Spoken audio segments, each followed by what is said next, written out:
bukti surat dan ahli sebagaimana disebut di atas. Termohon menolak dalil permohonan pemohon yang pada pokoknya adalah putusan pra peradilan nomor 99 Fitra 2026 PN Selatan tidak serta-merta menimbulkan hak atas seluruh ganti rugi yang dituntut oleh pemohon, melainkan harus terlebih dahulu dinilai tersendiri berdasarkan ketentuan hukum. Cepat praper berikutnya selesai, cepat praper. Nah, ternyata prapernya dimainkan, ya masih ada.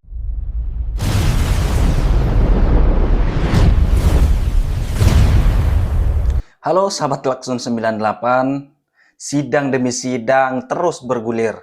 Tapi drama kasus ini justru semakin menarik untuk diikuti. Roy Suryo kembali menjadi sorotan setelah permohonan ganti rugi sebesar 206 juta rupiah dalam pra-peradilan ketiganya dinyatakan tidak dapat diterima oleh hakim. Di saat yang sama muncul lagi klaim fantastis soal harta 11.000 triliun rupiah yang disebut-sebut A1, namun hingga kini belum disertai bukti yang dapat diverifikasi. Lalu bagaimana fakta persidangannya? Apa saja sebenarnya yang terjadi dan bagaimana reaksi publik terhadap semua perkembangan ini? Simak terus video ini sampai selesai hanya di Klakson 98. Pertimbangan hukum menimbang bahwa maksud dan tujuan permohonan pra peradilan pemohon sebagaimana tersebut di atas pada pokoknya meminta ganti rugi akibat tindakan penyidik berupa penggeledahan, penangkapan dan penahanan yang tidak sah sebagaimana telah diputuskan oleh Pengadilan Negeri Jakarta Selatan dalam putusan nomor 99 Fitra 2026 PN Jakarta Selatan tanggal 7 Juli 2026. Untuk menguatkan dalil permohonannya telah mengajukan bukti surat dan ahli sebagaimana disebut di atas.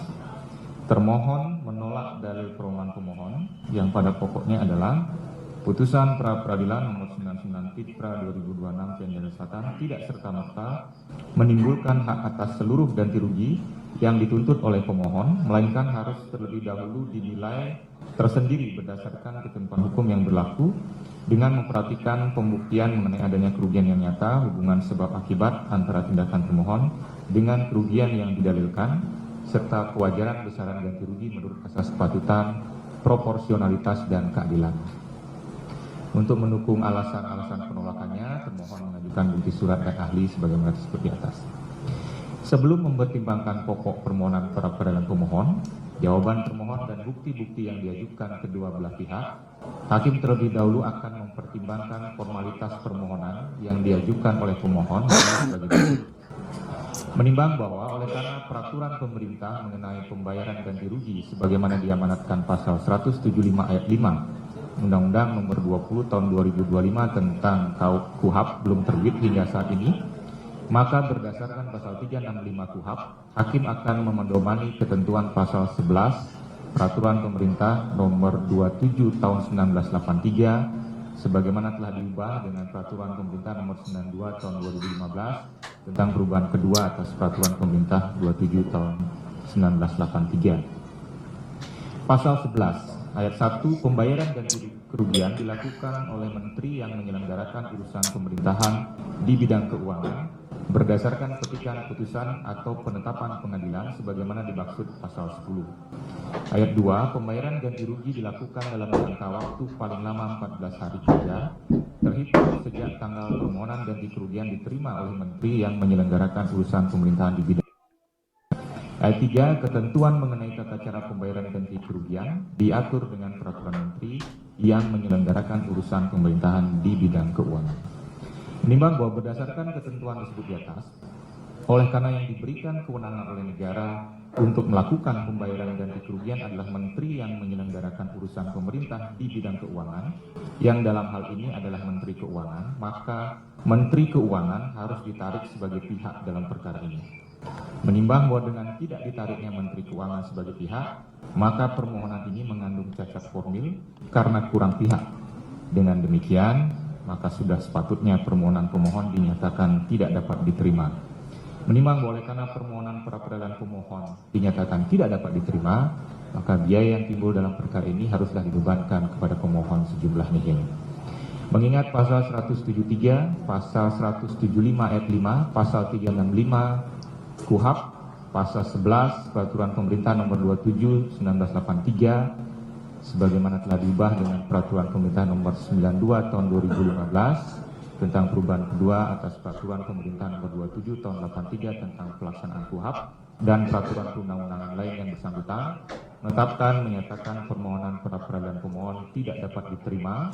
Dua, membebankan kepada pemohon untuk membayar biaya perkara sejumlah nihil.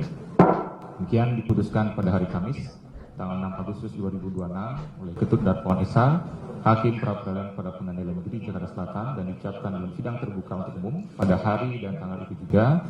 Oleh hakim tersebut dibantu oleh Minati Indrian SMH, panitera pengganti serta dihadiri oleh pemohon dan kuasanya. Kuasa termohon tanpa hadirnya turut termohon. Demikian putusan kami. Nanti silahkan dipelajari dalam salinannya. Demikian juga termohon ya, sesegera mungkin kami akan siapkan salinan penetapan ini. Dengan selesainya pembacaan penetapan, kami nyatakan sidang pra peradilan nomor 118 selesai dan ditutup. Nah, setelah menonton sidang putusan pra peradilan yang berlangsung hari ini, perhatian kita langsung tertuju pada permohonan ganti rugi yang diajukan oleh Roy Suryo sebesar 206 juta rupiah. Permohonan tersebut dibacakan dalam persidangan oleh majelis hakim tunggal sebagai bagian dari proses pemeriksaan perkara. Namun, besarnya nilai ganti rugi justru memancing beragam komentar dari masyarakat. Banyak yang menilai fokus persidangan seharusnya tetap pada dasar hukum dan alat bukti yang diajukan, bukan sekadar nominal tuntutan yang akhirnya tetap harus dinilai berdasarkan ketentuan hukum yang berlaku.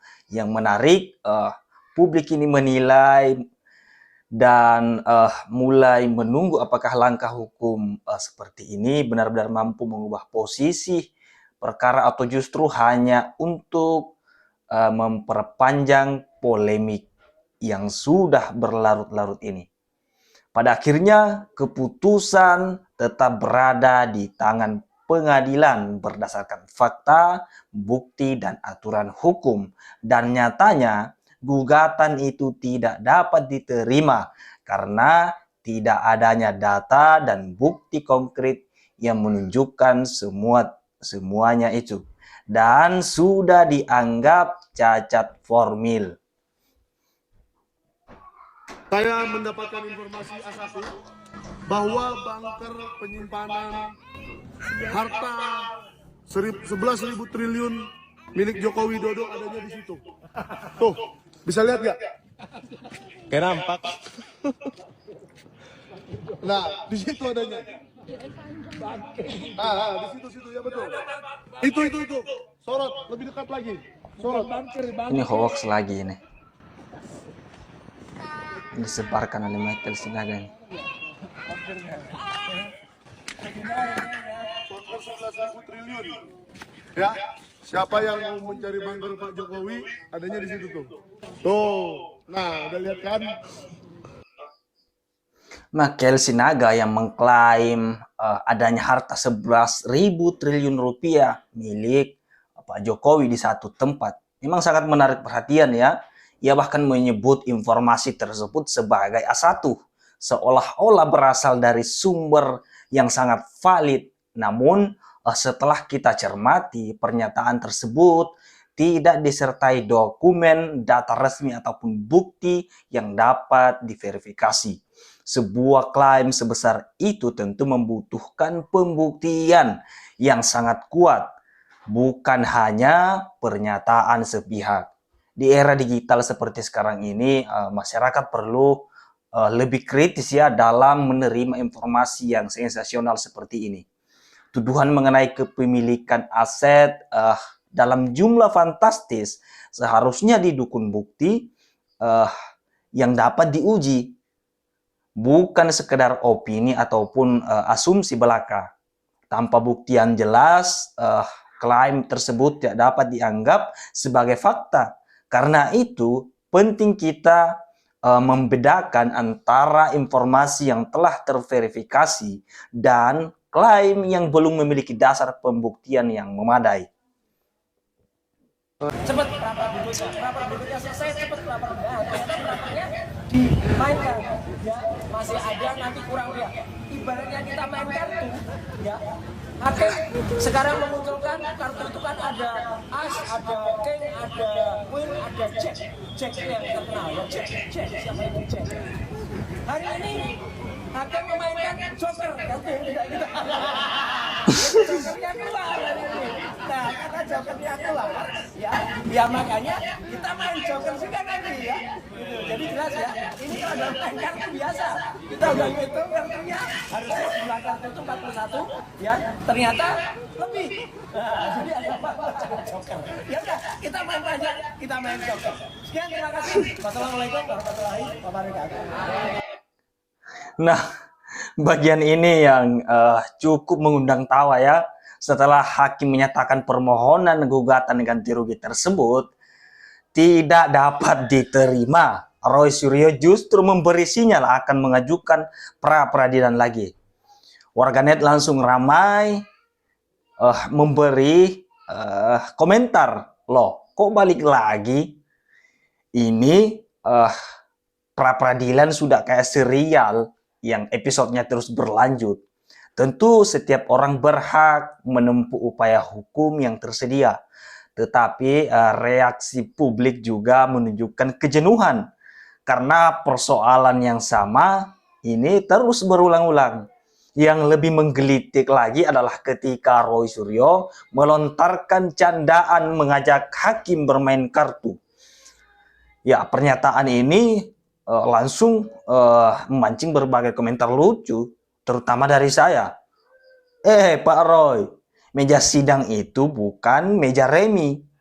Daripada menambah episode pra peradilan kalian, mending simpan dulu kartunya. Terlepas dari candaan tersebut, proses hukum tetap memiliki mekanisme yang harus dihormati. Bagaimana menurut kalian dengan sikap Roy Suryo yang ditunjukkan sekarang? Oke, terima kasih yang sudah menonton dari awal sampai akhir. Sampai jumpa lagi.